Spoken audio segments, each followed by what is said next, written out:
Smeagol'un evine hoş geldiniz. Yeni video, yeni konu. Bugün Orta Dünya'yı inceleyeceğiz ama Orta Dünya'nın tarihini değil, Orta Dünya'nın kendisini inceleyeceğiz. İfade olarak nedir, ne değildir ona bakacağız.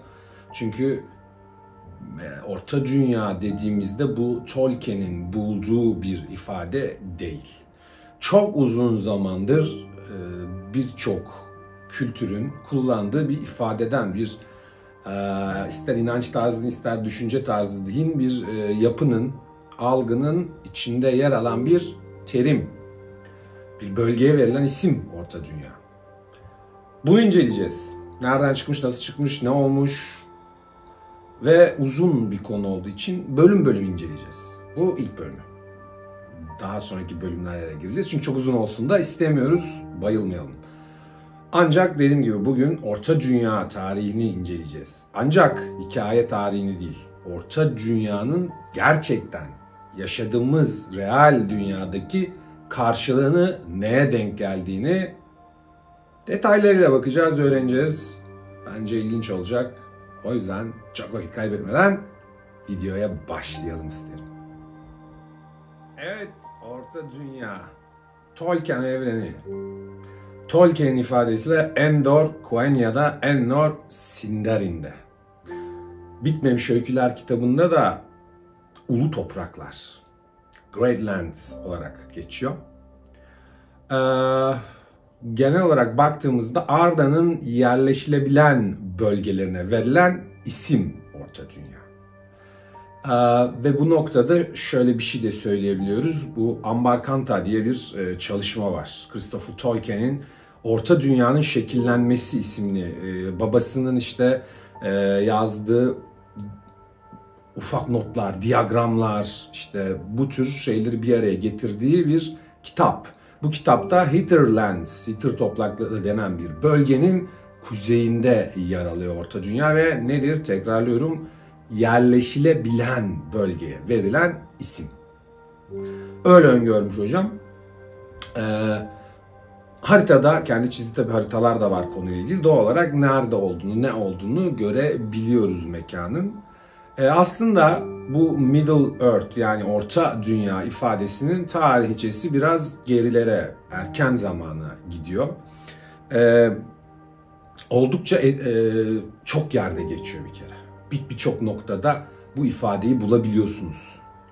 Buradan çıkarımımız da şudur. Tolkien Orta Dünya ifadesini bulmuyor. Esinleniyor ve kullanmaya başlıyor.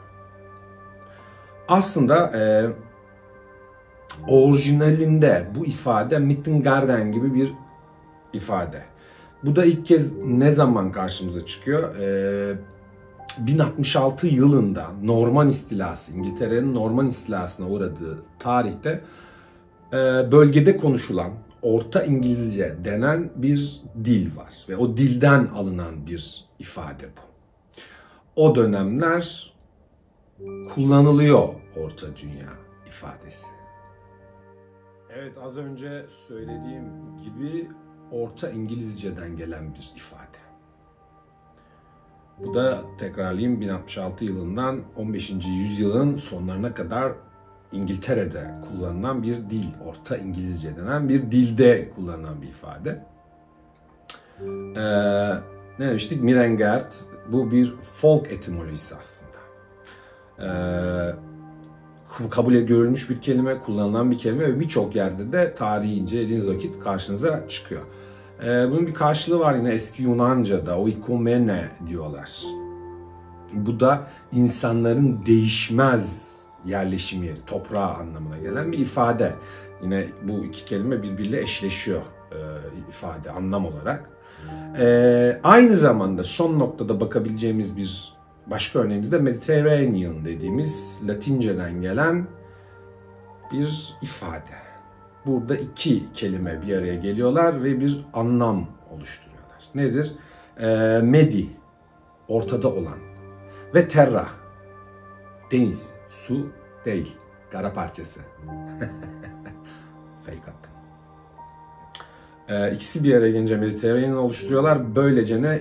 Kara parçaların arasındaki deniz anlamına geliyor. Latince'deki açılımı bu. Bu da bizim Orta Dünyamıza daha doğrusu orta dünya ifademize bir başka referans. Aynı zamanda bu Midgard dediğimiz ifade Tolkien'in akademi hayatı sırasında çalıştığı Beowulf'ta da birkaç kez geçen bir ifade, oradan da etkileniyor. Ancak asıl etkilendiği, asıl bu kelimeyi kullanmaya başladığı zaman veya nokta, ya da diyebiliriz ki hani kelime dağarcığına kattığı ve daha sonra romanında, hikayesinde kullanacağı ifadeyi 8 ila 10. yüzyıl arasındaki bilinen 12 tane büyük İngiliz, ama eski İngilizce kullanıyorlar. O Old English denen dili kullanan 12 şairden biri. Kim? Cynewulf diye bir karakterin yazdığı bir şiirde geçiyor ve şiirin adı Christ. Christ de yine bu 8-9. yüzyıllar civarında Anglo-Saksonların İsa'ya verdikleri isim. Burada bir satır var ve o satırda İngilizce çevrildiğinde şöyle bir şey oluyor. Ezberlemek çok isterdim ama ezberleyemedim. O yüzden okuyacağım. Hail Eren'den, brightest of angels, above the middle earth, sent unto men diye geçiyor. Yani Eren'le de selam ediyor. Meleklerin en parlağı, orta dünyanın üzerinde insanlara gönderilen. Tam olarak karşılığı bu. Buradaki Eren'denin de hikayeye yakın ve kulak aşinalı olan bizlerin hemen bağdaştıracağı şey o ünlü denizci karakter Eärendil bu ifadeden esinlenerek hikayeye dahil oluyor. Dediğim gibi Cynewulf'un bir şiiri bu. Christie'ye 1, 2, 3, 4, 5 öyle bir şey gidiyor yani, bayağı var. Öyle bir durumu da var. Ve burada Tolkien bu ifadeyle karşılaştıktan sonra hikayesine katmaya karar veriyor bu Orta Dünya ibaresini. Ve 1930 yılı itibariyle de yazdığı o notlarda Orta Dünya ifadesi görülmeye başlıyor. Evet, 1930'dan sonra bu ifadeyi kullanıyor dedik. Bu ifadeyi ne olarak kullanıyor? Başta hikayelerin geçtiği topraklarla ilgili farklı isimler kullanıyor. Farklı şekilde ifade ediyor toprakları. Daha sonra Yüzüklerin Efendisi, Silmarillion ve Hobbit hikayelerinin veya oradaki hikayelerin totalinin hepsinin üzerinde geçtiği topraklar bütününe de Orta Dünya demeye başlıyor. 1930'ların başı. Doğal olarak biliyoruz ki yani zaten Orta Dünya haritası da, Orta Dünya olayları da ve kurguları da birçok kez Tolkien'in kendi eliyle değişiyor. Farklı durumlara sokuyor, tekrar çıkartıyor, tekrar değiştiriyor ve şekil almaya devam ediyor bu hikayeler. Şimdi Orta Dünya'ya geri dönmek istiyorum burada. Aslında mitoloji, fantastik dünyada kabul edilen ortak bir görüş var. Bu ifade mitolojilerde kabul edilen, birbirleriyle fiziksel bağlantıları olduğu kabul edilen dünyaların içinden biri bu Orta Dünya. O grupta mesela Nordik mitolojisinde 9 tane dünya var, birisi Orta Dünya.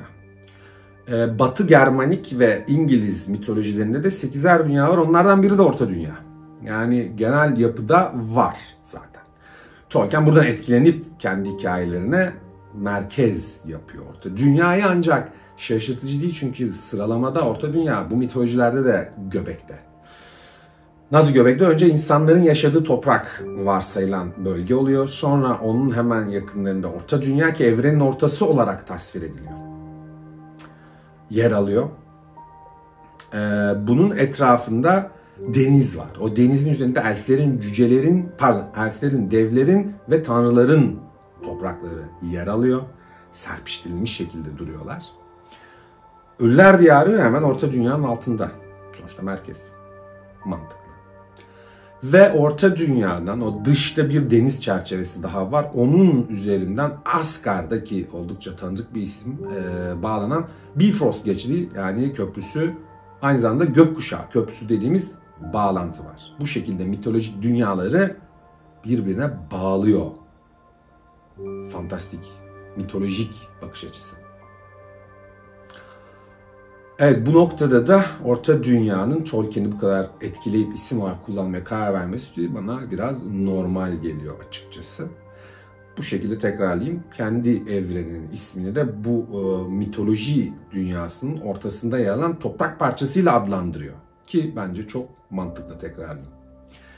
Evet, daha sonrasında ne oluyor? O dış tarafta da bir grup dünya var. Bu arada hemen bir parantez açmak isterim. Bu saydığımız kavramlar birbirlerinden ayrı değil. Fiziksel teması açıklar. Bu daha çok ırksal ayrımları belirtiyor.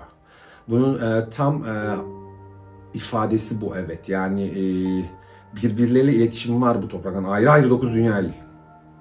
Irkların ayrıma girdiği veya ayrıştırıldığı 9 ayrı oluşum veya 8 artık. Ne kadar dünyası varsa mitolojinizin.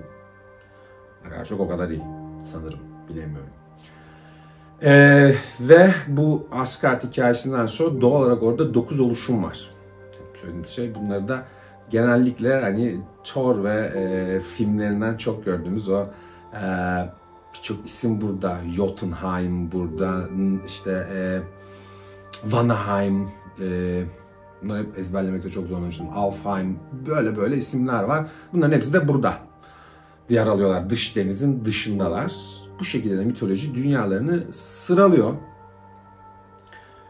İlk bence giriş için, ismin bulunuş hikayesi için fena bir video olmadığını düşünüyorum diyerek, dikkat etseniz çok hızlı bir şekilde bağlama noktasına geldim. İyi bitiririm. Hızlı bitiririm. Neden bitirmeyeyim ki? Şimdi hazır videoyu bu kadar çekmişiz. O mekanların adı aklıma gelmedi ya. Hemen gittim, not aldım, tekrar geldim. Söyleyeyim. Vanaheim, Asgard, Alfheim, Svartalheim, Muspelheim, Niflheim ve Jotunheim. Saygılarımla o isimler bunlar. Bu şekilde diziliyorlar ve oluşturuyorlar. Düştü. Evet. Konu bu. İlk olarak ismin nasıl çıktı, Tolkien'in aklına nasıl geldiğiyle ilgili açıklama budur. Bu şekilde Orta Dünya oluyor, Orta Dünya. İlk bölüm için bence yeterli. İkinci bölümünde kurgusuna, coğrafyasına, birçok şeyine bakacağız. Kozmolojisi bile olacak olayın içinde. O vakte kadar kendinize iyi bakın. Çünkü bir videonun daha sonuna geldik. Smeagol'un evinden herkese güle güle derken kanala üye olun, kanalı sevin, videoları izleyin. Diyecek başka bir şey yok. Kendinize iyi bakın. Hoşça kalın. Bir sonraki videoda görüşmek üzere. Kendinize dikkat edin.